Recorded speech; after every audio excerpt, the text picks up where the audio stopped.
পরিস্থিতি প্রায় নিয়ন্ত্রণের বাইরে চলে গিয়েছিল।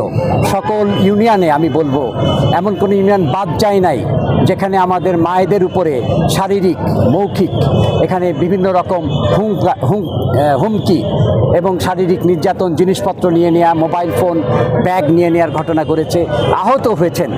কিন্তু আমাদের যারা প্রশাসন এবং আইন শৃঙ্খলাকারী ভাইয়েরা, তাদের সাথে আমরা সর্বক্ষণিক যোগাযোগ রেখেছি, আমরা আমাদের দায়িত্বশীল ভাইয়েরা। এবং শেষ পর্যন্ত আমি বিশেষ করে সবাই, কিন্তু আমার বিশেষ করে আর্মি যারা আমাদের সেনাবাহিনী আছেন সেই ভাইদের তারা অত্যন্ত দৃঢ় পদক্ষেপ এখানে নিয়েছেন, সবাই নিয়েছেন, যে কারণে আমরা এখন সর্বশেষ দেখতে পাচ্ছি যে পরিস্থিতি এখন একটা সুন্দর পরিস্থিতি হয়েছে।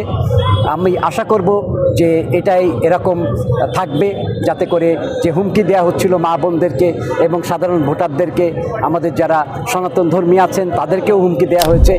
তাই এই হুমকিটা যেন আবার ফিরে না আসে এবং সবাই যাতে একটা আনন্দমুখর পরিবেশে একটা এখানে সবাই নির্বাচন আসতে পারেন। বর্তমানে এখানে পরিস্থিতি আমি বলবো ভালো।